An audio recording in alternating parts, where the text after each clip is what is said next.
First things first, we'll get to LeBron James in a minute, but first, Steph Curry, watch this, guys. Drawing the double team, finds the wide-open Jordan Bell for the dunk. Man, they were getting everything they wanted at the rim, from the opening tip to... I thought he stepped out of bounds. Watch his heel on the shot. Man. I saw this during the game. Watch his right heel. Tell me that 15 don't step. Oh, tell me he's not out of bounds. You mean like the back-breaking Klay Thompson 3 in overtime of game 1, or you mean like the shot that went off Steph, obviously, in the second quarter of game 2? I need to talk to the commissioner, man. The refereeing in this series ridiculous. Say that again. In one direction. Hold on, refs. Hold on. Hold on, Steph. More Steph here. Loses his handle. Still able to hit an amazing 3 before the shot clock goes off. See, Steph's the only player in league history that, whether it be this shot or the shot at the end of halftime, the end of the first half of game 1, that when it leaves his hand, I'm like, oh, that's going to go in. Like, I expect those shots to go in. And that's also like the used to be dunk that energizes the crowd. Exactly. Finally, LeBron James. First he hit KD with a spin, then he hit JaVale McGee with a spin. My wash machine don't have 2 spins like this. Then he just makes the layup and It just got 1. Like right there, I'm done. 1, 2. This was the 8th different layup LeBron made and got fouled on. The only one they called, though. All right, sticking with the finals, the Cavs find themselves now in an 0-2 hole despite having the best player in basketball. LeBron James, 29 points, 13 assists, which seems met by LeBron's supernova standards this postseason. His teammates shot just 39% from the floor. That's neither good nor surprising, frankly. Here's what LeBron had to say after the game. Well, I think at the end of the day, we have a game 3 to play. And, we got an opportunity to go home, and we played, some really good basketball on our home floor, but that shouldn't give us any comfort. We should still be uncomfortable with the series as we were in game 1 and as we were tonight. So, CeCe, we touched on this a little bit earlier. Do you think the Cavs took any part of game 1 with them into game 2, and probably not the good part? Do you think it affected them in any way? Was it still looming over them? Well, it's really hard to say the mindset of a team that's been to 4 straight championships. How would they be able to recover from a game that they actually outplayed the Warriors? But given the extra day, which we had between game number 1, they're professionals. I didn't see that like lingering on. I thought JR was still the JR. I didn't think that he was not being aggressive. So I think what happens to him is really the tall tale sign of, did it linger on? And with him, he played exactly the same way. It's hard to tell if it's lingering with JR because he's been egregiously bad all year. Right. I didn't think it affected them. I didn't think it affected the rest of the team. They had a good game plan. They were within 8 points late in the game. So if they had gotten off to a sluggish start or something, the Warriors came out playing some good basketball. The Cavs hung in there. LeBron was trying to probe to see where he could go offensively, what he needed to do. So, no, I don't think there was an effect from game number 1 into game number 2.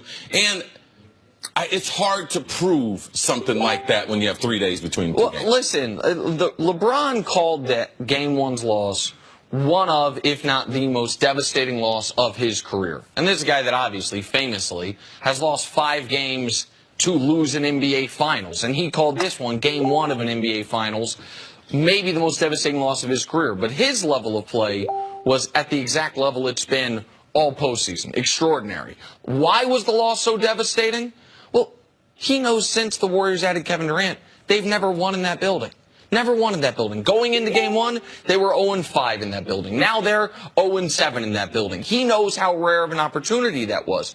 But I agree with Chris in that JR is the guy you would think is going to have, no pun intended, a hangover from this. But JR scored all his points in the first quarter. Yes. JR actually was fine in the first quarter. He was terrible after that. Jordan Clarkson's not going to have a hangover from game 1 because Jordan Clarkson doesn't know what team he plays for, no matter what the game is. He played exactly a Jordan Clarkson game. Kyle Korver, unfortunately, played what Kyle Korver's been against this team in the finals, which is borderline unplayable. Love was a 20-10 guy in game 1. He was a 20-10 guy in game 2. The difference to me was LeBron didn't get 50 because the Warriors changed their game plan, and the Cavs defense was worse this game than it had been in game 1. So that's the takeaway. LeBron James needs to score 50 points for the Cavs to have a shot because you're not going to get anything else from the rest of his team. The Cavs were in this game. Like, they had a shot in the fourth quarter. And LeBron or someone else having a huge quarter, that's the only thing that stopped it from going down to the wire. So LeBron still needs to get. Where is Jeff Green? The Jeff Green from Game 7 started for Kevin Love. Did they bring him to Oracle? Because he didn't make a positive contribution. So LeBron still needs help from the other players. I thought LeBron approached the game the right way as far as how many shots he was going to take and how he was going to distribute the basketball. You think the Cavs could have won with the same stat line that LeBron had last night? What do you mean? I don't understand. Because he said it wasn't just on LeBron, but that maybe the other guys need to step up. The stat line would have been. And Kevin Love's not going to give you another 15, 20 points. Well, there's not you can't, their game plan can't be LeBron score 50. Of course. And so last night, the stat line would have been different. He would have had more assists, had guys hit more shots. But the Jeff Green thing is real. He's shooting 31% in this series. The Cavs don't have a perimeter player shooting 40%, much less 50% for the series. Now, and here's the thing. We know what we're going to get from LeBron. LeBron in the last 2 NBA Finals. So against this team, LeBron in the NBA Finals, since Kevin Durant got there, we can show it to you. He's given you 35, 11, and 10 on 56% shooting. But look at the record. They're 1-6. You can't play at a higher level than LeBron is playing, and they're 1-6. Why? It's the same story. And last year they at least had Kyrie, but there's not going to be, there at least thus far has not been, the reliable other guys that you can say, okay, LeBron's going to give you is between 30 to 40 points. Where else are we getting the offense?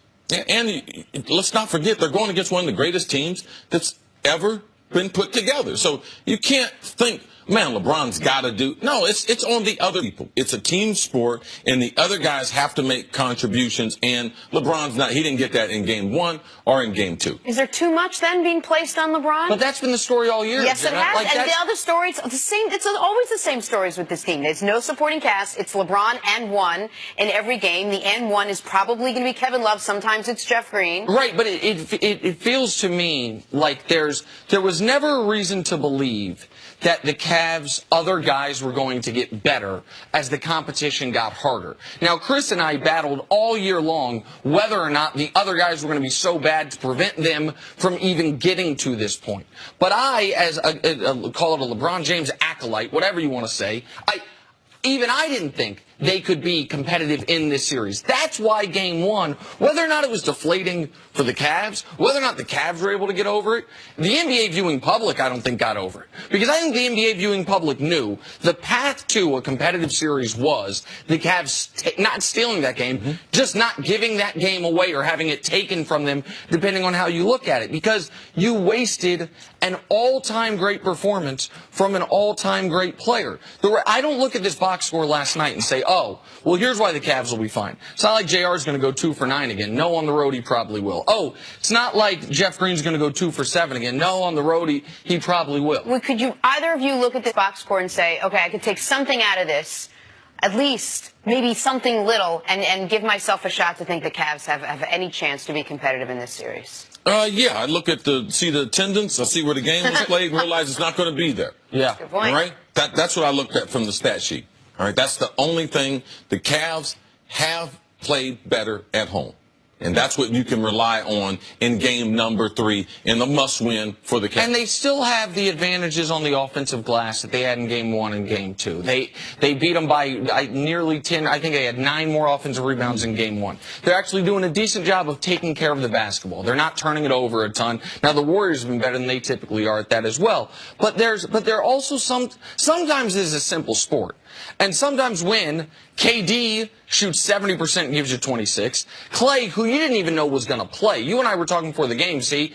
And we thought, okay, if he plays, he's going to be limited. He didn't appear to be limited at all. Clay gives you 20, and then Steph... On 13 shots. On 13 shots. And Steph is having an awful game through 3 quarters. He was 6 of 18 from the field through 3 quarters, and he leaves the game as the overwhelming favorite to win Finals MVP because he was so good in the 4th.